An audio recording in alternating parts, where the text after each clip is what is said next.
Let's get to the debate last night. I hope you watched it, 4 p.m. at the Providence Performing Arts Center. We did the Republicans. We'll get to the Republicans in just a second, but let's go to prime time, 7 p.m. last night.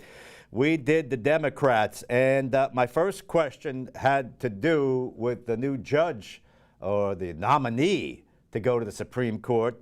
That would be Judge Matoush, the governor making that clear yesterday.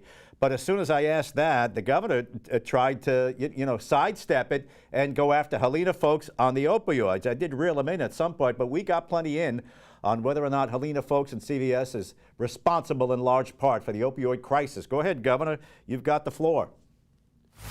Transparency is going to be great. I can't wait to start talking about the role my opponent played in the opioid crisis and the DOJ lawsuit, and also the U.S. attorney saying exactly what we've been saying all along, that she knew what was going on and she turned a blind eye and it hurt a lot of people.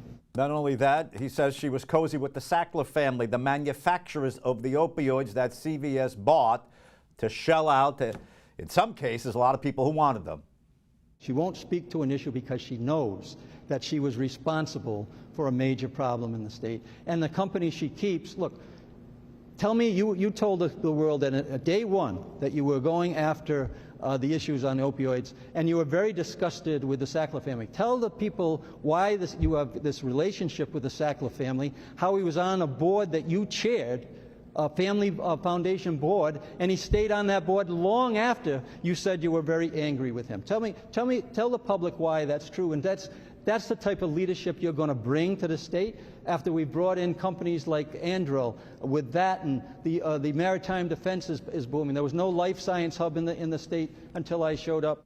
Okay, a couple of things here. You heard that line the governor's using. It's not the company, CVS, it's the company you keep, Helena, because she's pounding him. She said, every time you go after me over the opioids, you're just going after 7,000 employees at CVS, the hometown team. The governor's come up with this line now. It's not the company, it's the company you keep.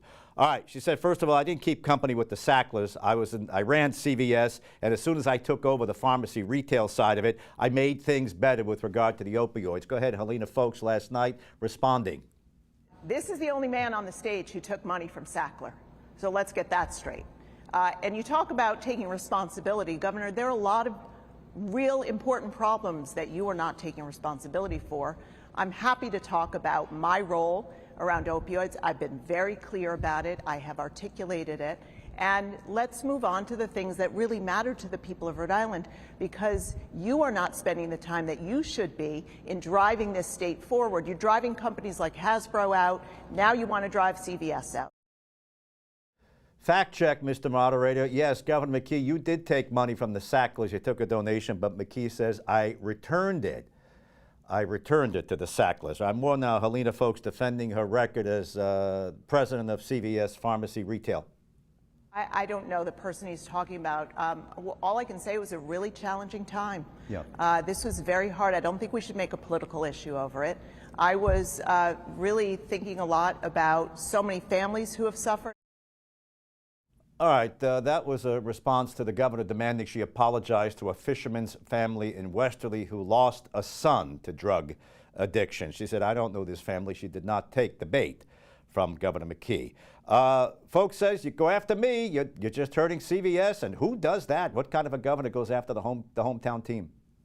She says you're hurting the home team. It's as simple as that. And you want to stop. It's not about the company. It's about the company that my opponent keeps. And I went over this issue with John Sackler. Still didn't get an explanation of why you were so angry with John Sackler, you say, in 2014, yet he stayed on your board that you chaired a family foundation for years later. All right, I'm going to have to answer that one. Okay. Go ahead. You took money from the Sacklers. That's not answering the question. I did not. That's not answering the question. Yes, Answer the question. Why did you keep that person on the board? And then when they left, you sent an email, and the email was sent that they're going to be friends for life. Okay, no, right. stop it. That's let me jump in. Hold on. Now, we don't want to confuse people anymore. No, Governor, did you take a donation from the Sackler family? I did. Okay, and you established that. Then returned it once okay, it was exposed. Okay. Once it was exposed about what happened. That's my question. As soon as it was exposed that they were involved with the OxyContin and the Purdue, those dollars were donated somewhere else. Last word on this. Last word on this, I think that's the last word, honestly. All right, look, McKee came in a little more aggressive than she did, although she was spirited and feisty going back at him. I think we've seen a little bit of a side of her we haven't seen before. A question for both of you. How about this one out of the box? Why can't we get a Costco in Rhode Island? Why? Helena Foulkes, you're on the board. Gina Raimondo was on the board. Governor McKee, you've been the governor for the past 3 tortured years. It's coming to Cranston, it's not coming to Cranston. Can you tell me, why can't we get a Costco? And if we can, is that a symptom of a larger problem of business in Rhode Island? Does it have to do with an overbearing regulatory posture, right? We're going to tell them how many self-checkouts they can have. Is it the unions? Is it the liquor issue that they can't sell liquor? Only the liquor stores can sell liquor. What is it? Why can't we get a Costco? Inquiring minds want to know. Well, first of all, I very much expect there will be a Costco in the near future, but I think it's really indicative of the question of the jobs climate here in this state and making it easier for companies to come here, start here, do business here. You're going to hear a lot from this governor about what an incredible job he has done on the jobs front. That's not true. And we'll let him talk more about that. But this is a state where it's very, very hard to do business. And the reason that matters is Rhode Islanders are depending on great paying jobs. And certainly I don't think this governor's doing Okay, enough. so we. All right, so she's on the board. Raimondo's on the board with her now. By the way, I asked her, did you orchestrate that? Because you're pals with Raimondo. This a while back. She said, no, it's just very qualified to be on the board. Former Commerce Secretary. All right, Governor McKee, you've been the governor. Right, the whole thing with the Cranston, it's coming to where the old prison used to be. We tore that. That's not coming. Is it coming somewhere on your watch, Governor? We've added 37,000 jobs since I've been governor. That's twice the pace of pre-pandemic. People should know that. And we've brought in companies like Amazon, 3 million square feet, put people to work on good paying jobs. Governor, the question was Costco. Well, Costco, we're in discussions with Costco. They haven't had the circumstances yet to pull the trigger, but Amazon did. Anduril did down in Quonset, 3,000 new jobs down in Quonset, 3,000 jobs with Fidelity. Look, it's about the company that my opponent keeps. There you go. That's that. He rolled that line out a lot last night. It's not the company, it's the company my opponent keeps.